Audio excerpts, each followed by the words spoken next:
Boa noite. Tudo bem? Vocês estão bem? Estão ótimos? Que bom. Então, para ficar melhor ainda, vamos levantar um pouquinho da cadeira. Só um pouquinho. Muito bem. Esticar um pouquinho o corpo, né? Às vezes passamos o dia inteiro sentados, com a musculatura tensa, rígida. Vamos olhar aí para a pessoa que está ao nosso lado. Se a cadeira parecer que está vazia, tem alguém aí, viu? Vocês podem falar com a cadeira, não tem nenhum problema. Vamos entrar num intercâmbio, né, com o outro. Vamos dizer a esta pessoa que está ao nosso lado, boa noite.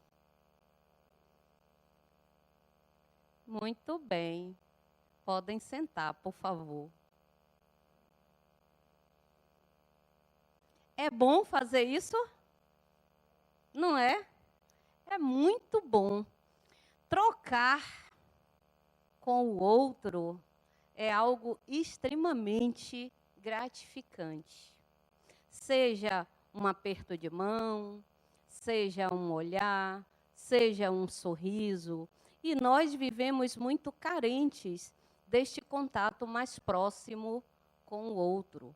Em tempos de redes sociais, de Facebook, de WhatsApp, às vezes até estando dentro do mesmo ambiente, nós não nos falamos, nós passamos uma mensagenzinha para o outro que está no cômodo ao lado, né? Então, nós vivemos hoje dentro de um avanço tecnológico muito grande, mas estamos tendo uma carência de relacionamentos interpessoais muito grande.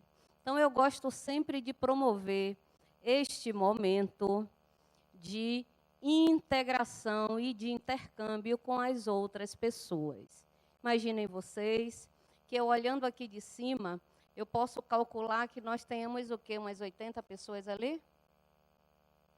Mais ou menos, né? Assim, chutando entre 80 a 100 pessoas, eu acredito, aqui no salão. E mais algumas centenas nos assistindo aí pelo canal 2 da TV Harmonia. Imaginem vocês que cada um de nós aqui presentes somos um universo, não é? Nós olhamos um para o outro e ficamos imaginando o que esta alma traz, que possa acrescer na minha vida. Porque não existe, e isso eu posso afirmar, sem nenhum erro, não existe um indivíduo que não tenha algo a acrescentar na nossa vida. Todas as pessoas que cruzam pelos nossos caminhos, na nossa existência, têm um papel significativo na minha vida. E aí eu queria que vocês pensassem assim: o que eu estou fazendo em pleno dia 14 de outubro, é 14 hoje, né? 14 de outubro de 2015, no Centro Espírita Harmonia, junto com estas pessoas que eu estou cruzando, ou está sentado ao meu lado, ou eu cruzei ali no pátio, ou eu, no momento do atendimento, eu vou estar juntos. Porque a verdade, meus amigos, é que nós estamos todos conectados. E o fato de nós estarmos hoje aqui, juntos neste salão, é porque algo nós temos a aprender uns com os outros. Seja no olhar, seja no sorriso, seja apenas no passar. Mas algo concretamente nós temos para dar e para receber deste indivíduo. Este livro que começou, essa é a 4ª semana dele, não é isso? É a 4ª semana dele, portanto, ele está começando os seus capítulos aqui na quarta-feira. Este livro se chama Instruções Psicofônicas. Foi um livro psicografado por Francisco Cândido Xavier, por diversos espíritos. E este livro ele tem uma história bem interessante, porque tem muito a ver com o trabalho que é realizado aqui às quartas-feiras. O livro é este aqui. Ele foi, num desses meses aí, não me recordo exatamente qual foi o mês, o livro do Clube do Livro. E é bem interessante que estejamos trabalhando justamente um dos livros que foi escolhido como livro do mês para o Clube do Livro. Então, este livro tem uma história interessante. Ele foi escrito em 1954. No ano de 1951, o Grupo Espírita em Minas Gerais atentou, em conversa com Chico Xavier, para a necessidade de se estabelecer um trabalho onde pessoas que sofressem de interferência espiritual pudessem ser atendidos. E aí, Chico Xavier sugeriu ao grupo, que mais tarde vai se chamar de Grupo Meimei, que se estabelecesse numa instituição um trabalho onde se pudessem acolher pessoas que estivessem em sofrimento pela causa de interferência espiritual. E o grupo ouviu essa sugestão, mas ficaram assustados, porque lidar com trabalho de desobsessão é um trabalho que requer muita persistência, muita boa vontade, muita seriedade, muita segurança, e eles não estavam naquele momento acreditando que pudessem realizar aquele trabalho. Então, no ano de 1951, foi dada esta sugestão, mas que eles deixaram um pouco de lado e continuaram fazendo o trabalho doutrinário no Centro Espírita. No ano de 1952, eles novamente reunidos com Chico Xavier, perceberam que nas reuniões das segundas e sextas-feiras, lá naquela instituição espírita, o público que vinha assistir à reunião doutrinária era um público que tinha um perfil específico. Nas segundas-feiras e nas sextas-feiras, normalmente as pessoas que procuravam esta instituição eram pessoas que queixavam de interferência espiritual, que é a mesma coisa de processo obsessivo. E aí, eles novamente receberam a orientação de Chico de que fizessem, paralelo ao trabalho doutrinário do salão, um trabalho de desobsessão para atender a demanda daquelas pessoas que ali chegavam e precisavam emergencialmente de um socorro espiritual, para que se sentisse mais seguro, para que se sentisse melhor. E assim, eles começaram, aos poucos, a oferecer este tratamento lá em Belo Horizonte. Só que durante 2 anos, após a parte de atendimento aos espíritos sofredores, encarnados e desencarnados, eles perceberam que as orientações recebidas no final da reunião estavam se perdendo verdadeiras pérolas. Porque o que acontece? Quando alguém conversa conosco, imediatamente nós percebemos aquilo que foi passado, mas aos poucos o que acontece? Nós vamos perdendo a essência daquilo que foi orientado. Eles aí ficaram muito inquietos. E certo dia, conversando com Carlos Pastorinho, que era um carioca que havia ido até Belo Horizonte, eles falavam desta dificuldade de guardar os ensinamentos que recebiam no transcorrer das reuniões. E aí, ele, Carlos Pastorinho, ofereceu um gravador a este grupo. É exatamente por isso que vocês veem aqui a capa, uma fita de gravação. Foi oferecido, então, uma unidade de gravação para que eles pudessem naquele momento em que os mentores davam as orientações, eles pudessem gravar.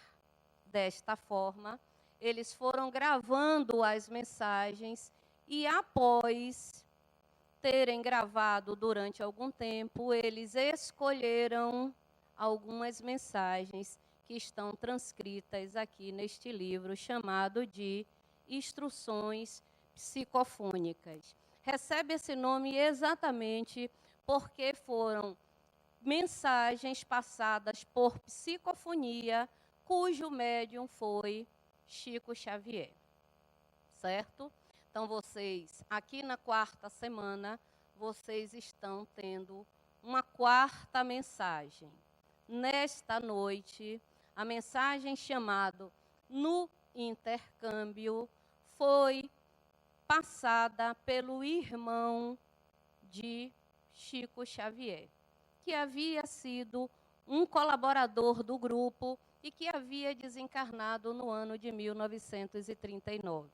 Em 54, ele se comunica e dá esta mensagem, que é a que nós iremos refletir neste momento. Mas antes, queria perguntar, quem entre vocês aqui presentes, encarnados, porque os desencarnados não vão poder me responder neste momento, está vindo pela primeira vez a este trabalho? Por favor, levante a mão. Sejam bem-vindos, tá certo? A nossa casa, o nosso lar e o nosso coração estão abertos para recebê-los. Sejam muito bem-vindos, se juntem a nós, não é? E aqui nós temos presentes trabalhadores da casa, alunos da ULI, enfim, nós temos aqui um grupo bem miscigenado. Aqueles que são alunos da ULI, vocês já ouviram falar da ULI aqui na nossa casa? Já? E tem um monte de aluno da ULI. Eu poderia pedir a eles para eles se levantarem, porque na saída, se vocês tivessem alguma dúvida, vocês aí poderiam perguntar aos alunos da ULI, porque eles estariam preparados para lhes dar todas as orientações necessárias, não é, meu povo? Vocês não estariam prontos? Com certeza. Só aqui na frente tem pelo menos uns 4 a 5. E alunos de ciclos avançados, né? Quase formados, quase graduados. Então, fiquem à vontade, a casa é nossa, se sintam à vontade. Este é um trabalho que não tem donos. Este é um trabalho que existe a vontade de servir. Este é um trabalho que tem como objetivo ajudá-los para que vocês saiam daqui mais confortados e mais esperançosos diante da vida. Porque a maioria de nós, quando aqui chegamos porque estamos com alguma dificuldade, não é? A maioria, tudo bom, querida? A maioria de nós. E eu não estou efetivamente me isentando da problemática. Aí adiante, sempre ouvimos dizer assim, normalmente nós vamos para a doutrina espírita por uma coisa ou por outra, não é? Ou nós vamos pela dor, ou nós vamos pelo amor. Na maioria das vezes, nós vamos vir pela dor, não é? Porque às vezes determinada situação se torna para nós de tão difícil compreensão que nós precisamos que uma outra pessoa consiga nos mostrar algo além daquilo que eu consigo visualizar. É isso que nós tentamos fazer aqui. Nós não vamos efetivamente dar a nenhum de vocês, nem a nós mesmos, uma receita pronta de bolo, onde vocês possam colocar todos os ingredientes e vocês estarão bem. Até porque estar bem é uma escolha pessoal. Estar bem, estar feliz, é dizer sim à vida. Se eu digo sim à vida, eu estou bem. Se eu digo sim às oportunidades que a vida me traz, eu estou bem. Então, perguntaria a vocês, o que vocês acham que José Xavier, o irmão de Chico Xavier, quis dizer neste capítulo no intercâmbio? O que é intercâmbio? Meus alunos da ULI, o que é intercâmbio? Que não precisa necessariamente e obrigatoriamente ser mediúnico. O que é intercâmbio? Quando eu falo em intercâmbio, eu lembro de quê? Troca de informações, de troca de conhecimentos. O que mais? Hein? Troca de experiências. O quê? Conexão. É o quê? Conhecer novas línguas. Que mais? Interação. Que mais? Sentimento. Então, eu poderia entender que intercâmbio aí poderia ser compartilhamento, partilha, porque percebam, intercâmbio lembra dois, mão de duas vias. Por isso, Ednilson Fidelis colocou ali duas setas. Uma que vai de encontro à outra. Então, no intercâmbio, fundamental é que existam duas partes. Porque, tendo duas partes, um estará partilhando, o outro recebendo e vice-versa. Só que José Xavier, ele não falou apenas deste intercâmbio que nós mantemos entre nós encarnados, não. Ele falou principalmente do intercâmbio que nós mantemos, nós encarnados com os desencarnados. E este texto, que nem é um texto muito grande, ele fala exatamente em frases, nos lembrando que ao desencarnarmos, efetivamente seremos exatamente o que somos.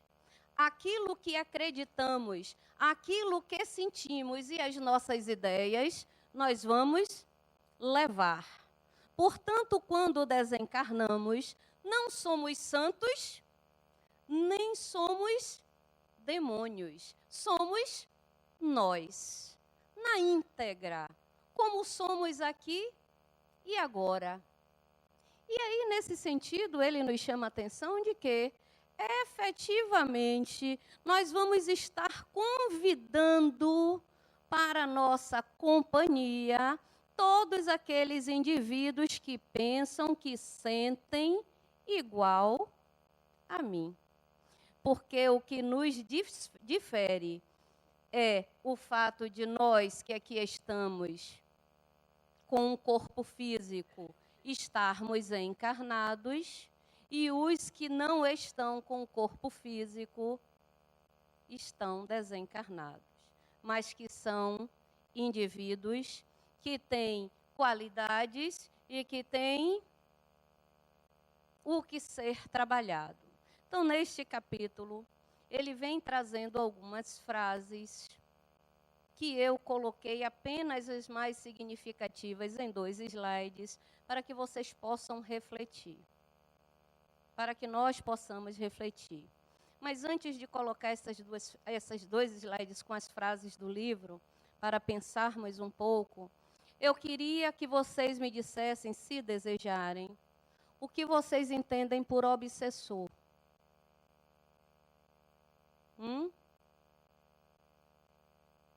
O que é o obsessor? É aquela pessoa ruim que resolveu me castigar, que resolveu me fazer mal, que resolveu me fazer sofrer? É isso que é o obsessor? O que é o obsessor? É o quê? Exatamente. Na nossa condição de espíritos, ou existe alguém aqui que não se considere espírito? Na nossa condição de espíritos imortais, estejamos nós vestidos na carne ou não, o que vai nos conectar, e alguém disse aí que intercâmbio era conexão, o que vai nos conectar com outra alma ou com outro espírito são os nossos pensamentos e os nossos sentimentos.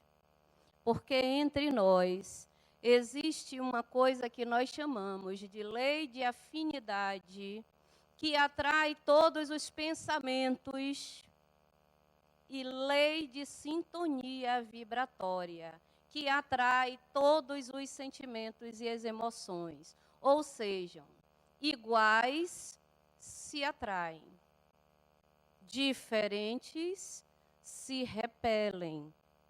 Portanto, eu convido, e sou eu quem convido, e é isto que vai ficar bem claro nas lições deste livro.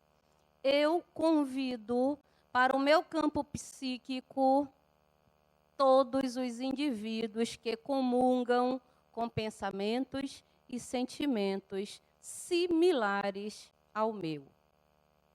Portanto, o obsessor, e eu não gosto muito do termo, eu gosto e prefiro tirar o obsessor e colocar o sofredor. O sofredor não é aquele indivíduo que quer o meu mal.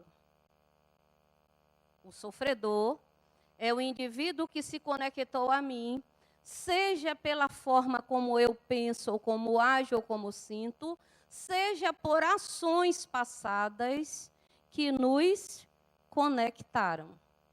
E ele não consegue se desvincular desta relação comigo. Por isso, cria-se o intercâmbio entre nós e eles. Mas não são ruins. Sabem por quê? Porque sofrem. E é interessante pensar no sofredor como nós mesmos, não é? Quem aqui não sofre ou não já sofreu? Todos nós. Todos nós, em algum momento, já tivemos ou já passamos por alguma situação que nos tirou do nosso eixo de harmonia e de equilíbrio, do nosso centro. E lembrem-se que quando nós estamos sofrendo, normalmente nós ficamos mais intratáveis, não é?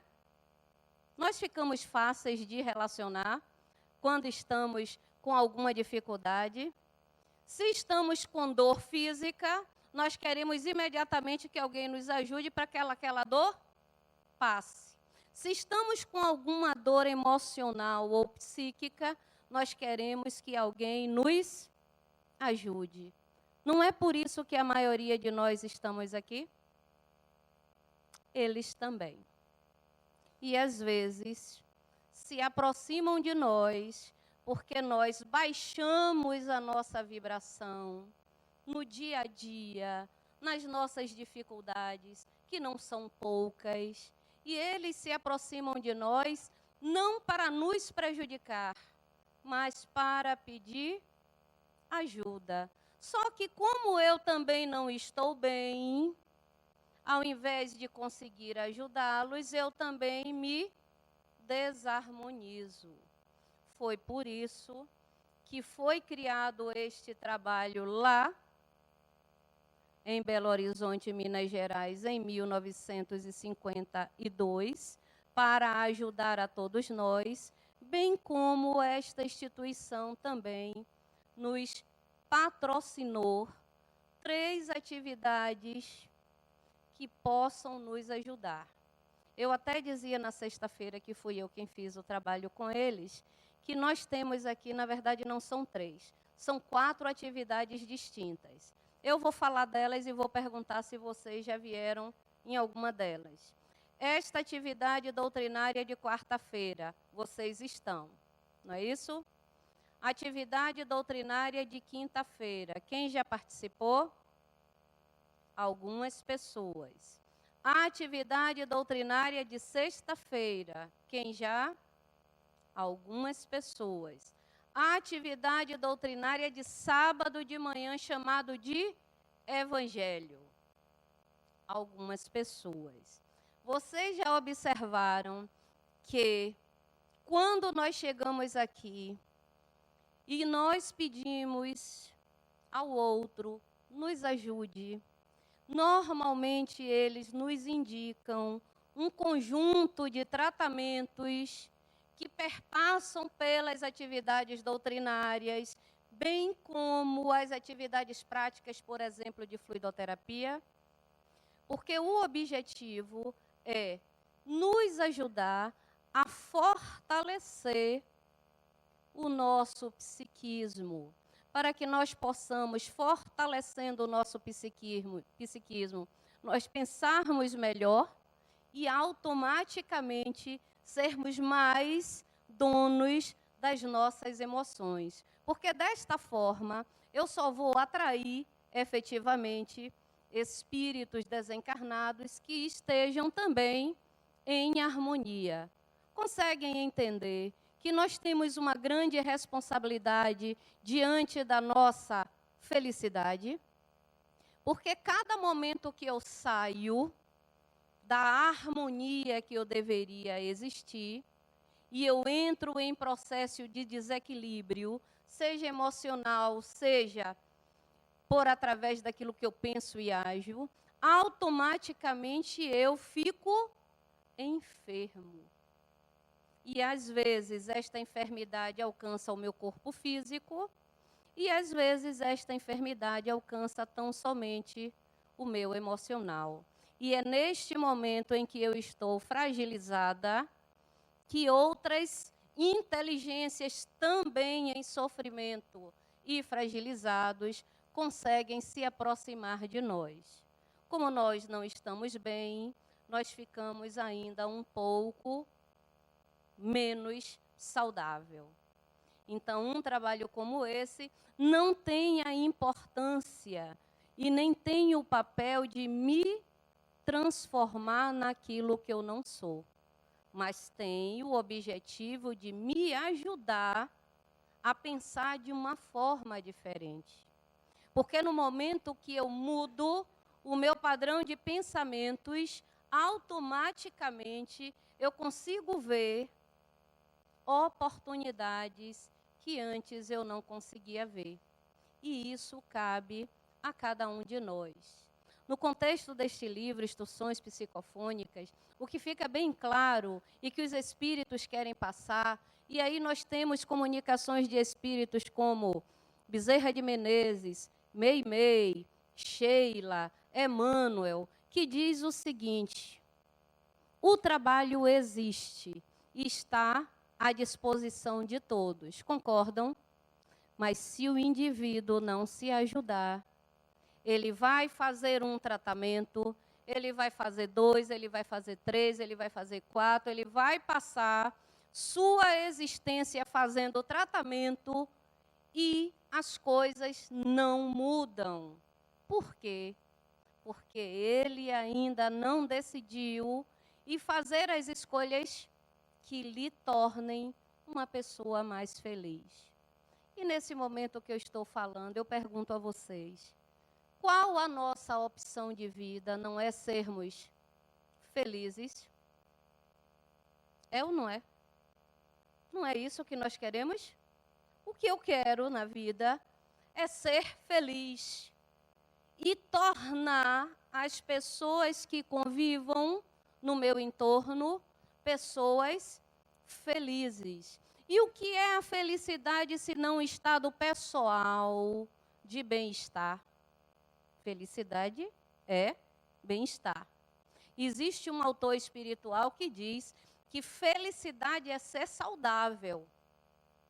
E o saudável aqui não está apenas no contexto da saúde física, está principalmente na saúde dos pensamentos e na saúde das emoções, porque o que nos tornam doentes são as nossas emoções em desarmonias. É ou não é?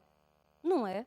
Observe que quando nós temos uma descarga de cólera, de raiva, de ira, a primeira coisa que aperta é o quê? O coração, né? O coração, ele fica apertado, ele fica oprimido, porque o coração é uma bomba, né? Então, se nós estamos jogando todos esses tipos de sentimentos ou de emoções desorganizadas, ele vai certamente receber esta descarga, podendo, inclusive, nos trazer alguma enfermidade em decorrência disso. Então, o que este livro nos propõe com relação no intercâmbio é refletir sobre o nosso papel nas relações que nós estabelecemos. Sejam estas relações entre encarnados e sejam estas nossas relações com os desencarnados. Aí eu pergunto a vocês, se relacionar é coisa simples? É ou não é? Não, não é? Por que relacionamentos são tão complexos? Por que entram tantas coisas envolvidas, não é? E parece que quanto mais vínculo afetivo, mais tumultuado o relacionamento se torna. Sabem por quê? Porque nós tendemos a criar expectativas com relação ao outro. Nós empenhamos toda a nossa fé no outro. E aí criamos uma expectativa que é nossa. Só que o outro indivíduo, ele é ele, não é? Com qualidades imensas, mas também com limitações. E o outro indivíduo só consegue ser o que ele é. E aí nós vamos criar o quê? Uma dificuldade. Eu quero que fulano seja assim, mas fulano de tal é assado. E aí cria-se uma dificuldade neste nosso intercâmbio, porque nós vamos estar vibrando de uma forma diferente.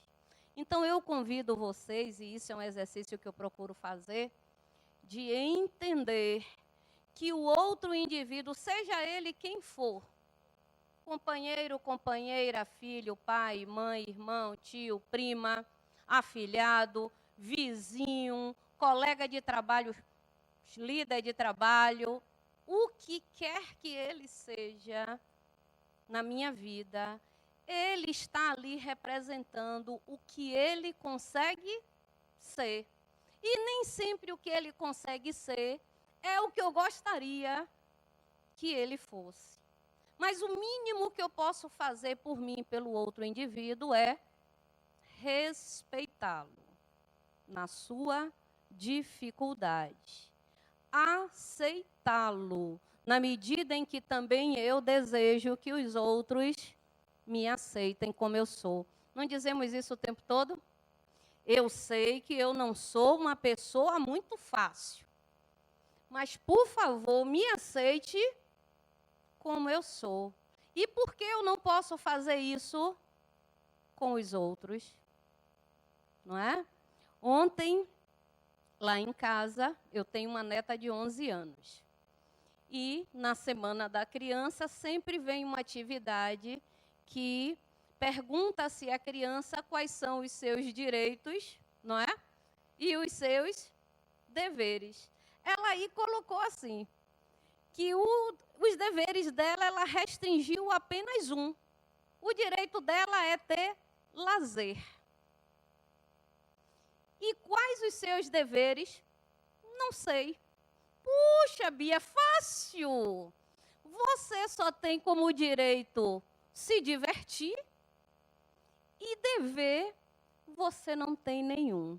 Aí fui buscar para ela os direitos, obviamente, puxando, né, pelo principal, que é o direito garantido pela Constituição Universal dos Direitos Humanos. E aí disse a ela, direito à vida, direito à religião, direito a isso, direito àquilo, aquilo outro. E ela ficou encantada. Mas eu não sabia, vovó, que eu tinha tantos direitos. Eu disse, agora posso dar a segunda notícia? Aí ela disse, lá vem bomba. A segunda notícia, minha querida neta, é que para cada um dos direitos adquiridos, você tem um dever. Aí sabe o que foi que ela respondeu? Prefiro continuar só tendo o direito do lazer, porque aí a obrigação é menor. E na maioria das vezes nós temos muito isso, não é? Eu tenho direito. Eu tenho direito, eu tenho direito, eu tenho direito, eu tenho direito. Eu tenho realmente direito. Mas cada direito constituído, eu tenho também um dever. E o dever principal que eu tenho diante da vida é de ser responsável por ela. Não é? Então, cada vez que nós lembrarmos dos direitos, nós vamos lembrar de Bia, porque ela só quer lazer. Eu disse, ó menina, eu também queria só este direito. Mas não, nós temos muitos direitos. E entre eles todos é de tentarmos ser pessoas felizes. E aí eu vou colocar agora, porque eu já estou vendo que o rapaz está chegando ali, eu já estou ficando preocupada e eu queria ler minhas frasezinhas. Eu vou colocar as frases que eu achei interessante para que nós pudéssemos ler. Gostaria de convidá-los à leitura desse livro. É um livro bem interessante, simples, uma leitura fácil, muito bom. Olha o que é que ele diz ali na primeira frase. No trato com nossos irmãos desequilibrados, ou seja, dos nossos irmãos em sofrimento, é preciso afinar a nossa boa vontade à condição em que se encontram, para falar-lhes com proveito devido. Ou seja, cada indivíduo em sofrimento, ele vai estar em condição de ouvir e de perceber aquilo que ele esteja apto a escutar. Então, às vezes, palavras bonitas, não é? Não tocam em essência a dor daquele indivíduo. Porque o que ele precisa é que nós tenhamos empatia diante da sua dor. Empatia antes do julgamento. Antes de julgar porque o outro faz determinada ação, é nos questionarmos por que ele faz. O porquê que ele faz, antes de julgar. Mas, habitualmente, primeiro nós julgamos, depois nós questionamos por quê. Então, esta primeira frase nos convida a fazermos uma reflexão, até diante daquilo que nós entendemos como o indivíduo que, por fazer sofrer, quer me fazer por sofrer, quer me fazer sofrer também. Até para conversar com ele, e isso qualquer um de nós pode fazer. Não precisa apenas o tratamento de socorro espiritual que é feito no outro salão. Aqui, neste momento, nós podemos convidar a todos os espíritos que estejam no nosso campo emocional ou psíquico a refletir sobre o que eles desejam da vida. Porque no momento em que eu me mantenho vinculada a uma outra pessoa pela vinculação da dor, não transformo apenas ele em meu escravo, eu também sou escravo daquilo ali. Então, que eu possa conversar psiquicamente com estes irmãos que estejam afinizados comigo. O que você deseja da vida? Porque no momento em que você deseja mudar o seu pensamento e o seu sentimento, você vai se tornar alguém mais feliz. E isso serve para a gente também. Aquilo que nós desejarmos para nós é algo que nós precisamos realizar. Não esperar que o outro realize por nós aquilo que é tarefa e é dever nosso. A segunda frase diz assim: vocês, todos nós, não desconhecem que cada criatura humana vive com as ideias a que se afeiçoa. Vocês concordam com isso? O quanto é difícil mudar padrões das coisas que nós acreditamos, não é? E às vezes nós dizemos até assim, não, eu acredito nisso e não vou mudar. E eu costumo brincar muito com essa coisa, essa síndrome de Gabriela, né? Eu nasci assim, eu cresci assim, não vou mudar, não. Porque eu sou Gabriela e eu nasci, eu cresci e vou ser sempre assim. Não, eu não nasci para ser assim, não. Eu nasci para ser feliz. E se eu ainda não estou, eu vou me trabalhar para conquistar esta realidade que é minha. Porque felicidade é algo extremamente subjetivo, não é? Muito subjetivo. O que é felicidade para mim pode não ser para outras pessoas.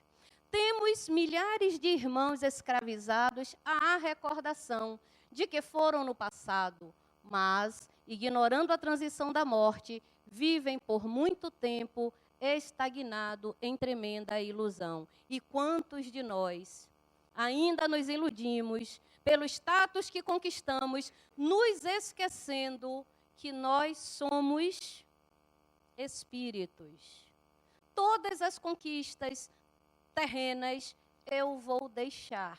O que eu levarei quando deixar o corpo físico são as minhas conquistas pessoais. Essas são intransferíveis. Tudo que eu conquistar pertence a mim. Ninguém vai tomar.